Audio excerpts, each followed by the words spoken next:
એ 5 થઈને મને લોખંડની એક પાઇપથી અને ઊંધા દોરડા બાંધીને એમને ઊંધા લટકાવીને માર્યા. મારાથી બેસાતું નહીં, સરખું ચલાતું નથી. મારો હાથ ફ્રેક્ચર કરી નાખ્યો છે, આંગળી તોડી નાખી છે. આટલું બધું મારા ભાઈને માર્યો છે તો અમારે તો ન્યાય જોવે છે. તમે ડીઝલની ચોરી કરી છે તેવો આરોપ મૂકીને ટ્રકના માલિક દ્વારા 2 ડ્રાઈવરોને રૂમમાં પૂરીને તેમને ઊંધા લટકાવીને તેમને ઢોર મારવાનો એક ચોંકાવનારો કિસ્સો વડોદરા જિલ્લાના કરજણ તાલુકાના એક ગામમાંથી સામે આવ્યો છે. આજે ઢોર મારનો ભોગ બનનાર જે વ્યક્તિ છે, જે ઈજા પામનાર વ્યક્તિ છે, નટવરભાઈ વસાવા, તેઓ ભરૂચ જિલ્લાના ઝઘડિયા તાલુકાના ઇન્દોર ગામના છે અને તેઓ છેલ્લા 1 વર્ષથી આ ટ્રક માલિકને ત્યાં નોકરી કરતા હતા. પરંતુ 15 મેના દિવસે 4 વાગ્યાના સુમારે તેમની સાથે આ ઘટના બની છે. ત્યારે હાલમાં તેઓ ક્યાં છે, તેમની શું પરિસ્થિતિ છે, પોલીસે આ વિષયમાં શું પગલાં લીધા છે, એની વિગતે વાત કરીશું આ વિડીયોમાં.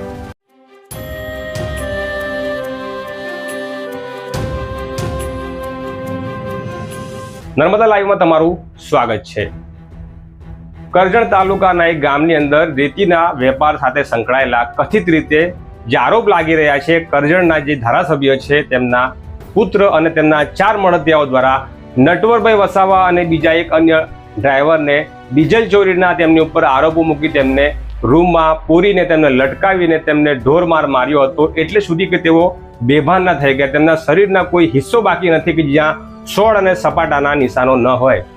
કલાકો સુધી માર વેઠ્યા પછી બેહોશ થઈ ગયેલા આજે નટવરભાઈ છે, જે હોશમાં આવે છે ત્યારે પોતાની જાતે ત્યાંથી નીકળે છે.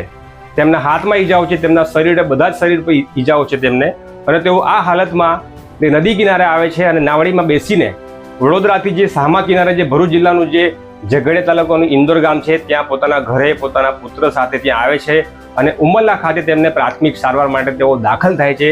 અને ત્યારબાદ તેઓ હવે રાજપીપળાની સિવિલ હોસ્પિટલમાં દાખલ છે. ત્યારે અમે તેમની સાથે વાત કરી છે, તેમની સાથે શું ઘટના બની છે, તેમનું શું કહેવું છે, તેમને મારનાર કોણ છે, શા માટે ઘટના બની, તેમની જે બહેન છે તેમનું શું કહેવું છે, સમગ્ર વિગતો તેમના જ મોઢે સાંભળી લો.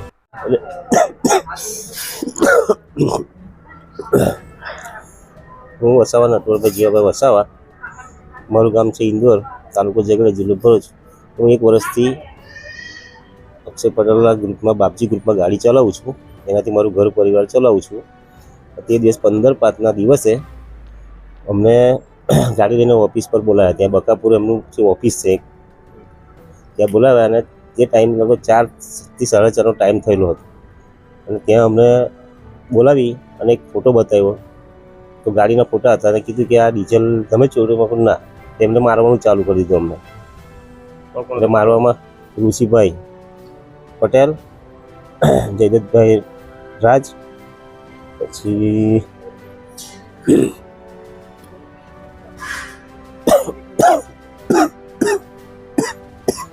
સાહેબ પટેલ, એમાં વિજયભાઈ કરીને છે એક, અને જાવીદ પઠાણ. એ 5 થઈને મને લાકડીના પાઇપથી લોખંડની એક પાઇપથી અને ઊંધા દોરડા બાંધીને એમને ઊંધા લટકાવીને માર્યા. મારી સાથે એક મિત્ર પણ હતો, ગિરીશભાઈ વસાવા, જે કોણાનો વ્યક્તિ છે. અમે બંનેને બહુ માર્યા છે. જ્યારે અમને હોશે નહોતો રહ્યો તે સુધી માર્યા અમને ત્યાં. ત્યારબાદ 1 કલાક જેવા અમને ત્યાં મારેલા એવા પડી રહ્યા અમે બેહોશ. ત્યારબાદ જ્યારે મને હોશ આવ્યો તો હું ધીરે ધીરે ગેટની બહાર નીકળ્યો તો 2 મિત્રો હતા ત્યાંના. એ લોકો મને હોળીઘાટ સુધી, કે જેમાં કોણા હોળીઘાટ નોકરી કરવા જાઉં છું, ત્યાં સુધી મને છોડી ગયા. તો હોળી હોય તે ટાઈમે હતી તો મને મારા છોકરાને ફોન કરાયો. પેલા છોકરા પાસે મારી પાસે મોબાઈલ બી નહોતો, ભાગી ગયો હતો મોબાઈલ મારો. ત્યાર પછી મારા છોકરાને સામે આવ્યા, મને બેહોશ હાલતમાં જ મને આવડીમાં ઉતારી દીધો. ત્યારબાદ ઘરે બાઇકો પર લઈ આવ્યા. ત્યારબાદ 108માં બોલાવી. ત્યારબાદ મને ઉમરલા રેફર કર્યો. ત્યાં સુધી મને તો કોઈ હોશ જ નહોતો.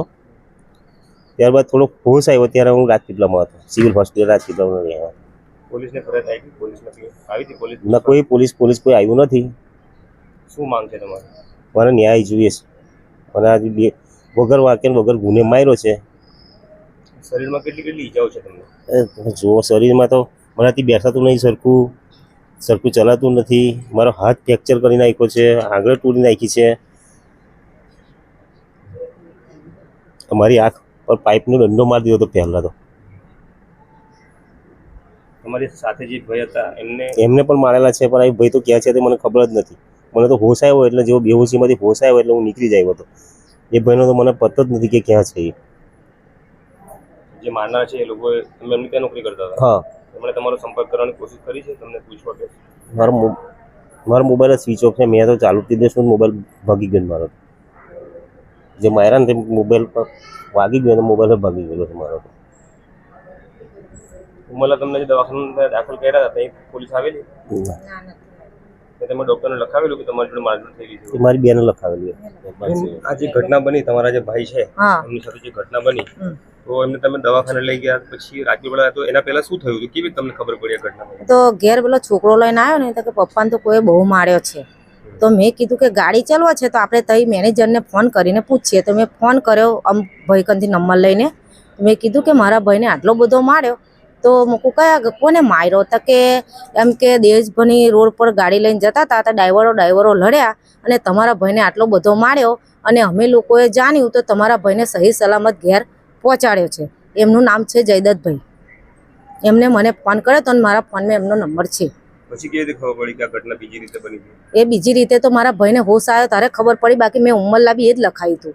કેમ કે એમને મને કીધું કે ડ્રાઈવરો લડ્યા. તો હું ડ્રાઈવરોને મેં કઈ હોતું ને કઈ એ કરું. એમની કરે મેં કીધું કે મને લિસ્ટ આપો તો મેં એમના પર કેસ કરું. કેમ કે મારા ભાઈને બહુ માર્યો છે. તમારા ભાઈને હોશ આવ્યો ત્યારે તેમણે શું કીધું તમને? ભાઈએ કીધું કે મને ડ્રાઈવરોએ નહીં માર્યો, આ લોકોએ માર્યો. ત્યાં પછી મેં તો જાણ્યું. બાકી મેં તો એમને જે કીધું એ જ લખાયું હતું ઉંમરલા. હા, ત્યાં કોઈ પોલીસ આવેલી ઉમરલા? ઉંમરલાએ કોઈ પોલીસ નથી આવી ને. રાત પીપળાયા છે તોય કોઈ પોલીસ નથી આવી. શું માંગણી છે તમારી? અમારે કેસ જ લડવાનો, બસ ન્યાય જોવે અમારે. આટલું બધું મારા ભાઈને માર્યો છે તો અમારે તો ન્યાય જોવે છે. તો તમે સાંભળ્યું કેવી રીતે ડીઝલ ચોરીના આરોપો મૂકી આ આદિવાસી સમાજના જે વાહન ચાલક, જે ડ્રાઈવર ભાઈ છે નટવરભાઈ, તેમને ઢોર મારવામાં આવ્યો છે.